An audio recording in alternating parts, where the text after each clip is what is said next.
ഇപ്പം ന്യൂനപക്ഷ പ്രകടനം പോയി മെജോറിറ്റി പ്രകടനമായോ? എന്തൊക്കെ കാര്യങ്ങളാണ് നമ്മുടെ നാട്ടിൽ നടക്കുന്നത്. നമ്മൾ കാണേണ്ടത് ഇതിൽ നിന്നെല്ലാം വ്യത്യസ്തമായാണ്. ഈ ശബരിമല എന്നത് നമ്മുടെ നാടിന് മാത്രമല്ല രാജ്യത്തിന് തന്നെ മാതൃകയായിട്ടുള്ള ഒരു ആരാധനാ സ്ഥലമാണ്. അത് ജാതിമത ഭേദ ചിന്തകൾക്ക് അതീതമായിട്ടുള്ളൊരു സ്ഥലമാണ്. എല്ലാ മതസ്ഥർക്കും എത്തിപ്പെടാൻ പറ്റുന്ന സ്ഥലമാണ്. സാധാരണ അവിടെ എത്തുന്ന ഭക്തർ വാവരെ കണ്ടാണ് അയ്യപ്പനെ ദർശിക്കാൻ പോകുന്നത്. അത്രമാത്രം മതമൈത്രി ഉൾക്കൊള്ളുന്ന ഒരു സംഭവമാണത്.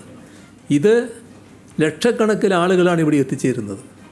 അപ്പോൾ യഥാർത്ഥത്തിൽ നമ്മുടെ തിരുവിതാംകൂർ ദേവസ്വം ബോർഡിൻ്റെ ജൂബിലി ആഘോഷത്തിൻ്റെ ഭാഗമായി അവർ നിശ്ചയിച്ചു ഒരു ആഗോള അയ്യപ്പ സംഗമം നടത്താമെന്നുള്ളത്. ഇതാണ് സംഭവിക്കുന്നത്.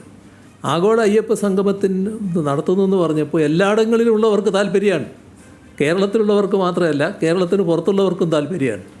അപ്പോൾ ഇതിനെ ഒരു രാഷ്ട്രീയമായി കാണേണ്ട ഒരു കാര്യമല്ല. ഇത് ആരാധനയുടെ ഭാഗമായി നടക്കുന്ന കാര്യമാണ്. ദേവസ്വം ബോർഡ് നടത്തട്ടെ.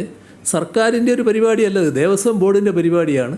ഇത്തരം കാര്യങ്ങൾക്കൊക്കെ സർക്കാർ സാധാരണഗതിയിലുള്ള സഹായങ്ങൾ ചെയ്യാറുണ്ട്. അതല്ലാതെ മറ്റൊരു കാര്യവും സർക്കാരിനതിലില്ല.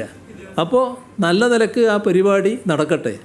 പിന്നെ വിരട്ടലും കൊണ്ടൊന്നും പുറപ്പെടണ്ട കേട്ടോ.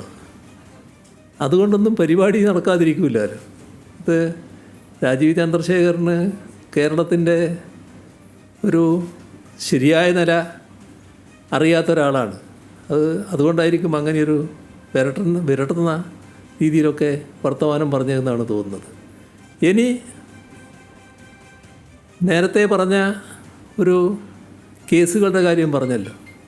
ആ കേസുകളുടെ കാര്യത്തിൽ നേരത്തെ ഞങ്ങളൊരു തീരുമാനം എടുത്തതാണല്ലോ. അതായത് ഇവരുടെ എല്ലാം നിവേദനത്തിൻ്റെ അടിസ്ഥാനത്തിൽ തന്നെയാണ് തീരുമാനമെടുത്തത്. അത്തരം കേസുകൾ പിൻവലിക്കുക എന്നത് ഈ അക്രമ സംഭവങ്ങൾ ഒഴികെയുള്ള കേസുകളെല്ലാം പിൻവലിക്കുന്നൊരു നിലപാടെടുത്തല്ലോ. അത് തീരുമാനമായതാണ് എല്ലാ കാര്യത്തിലും. ഒന്നും ബാക്കി നിൽക്കുന്ന കാര്യമല്ല. അപ്പോൾ ഈ കാര്യത്തിൽ നമുക്ക് അയ്യപ്പ സംഗമം നടക്കട്ടെ. ഭക്തരായിട്ടുള്ളവർ, അയ്യപ്പൻ്റെ ആളുകൾ, അയ്യപ്പനെ നല്ല നിലക്ക് കാണുന്നവർ എല്ലാവരും അവിടെ എത്തിച്ചേരട്ടെ. നമുക്ക് ആവശ്യമായ സഹായവും പിന്തുണയും അതിന് നൽകാം. ബാക്കി കാര്യമൊക്കെ പിന്നെ പറയാം. ഇപ്പോൾ തൽക്കാലം നിർത്താം.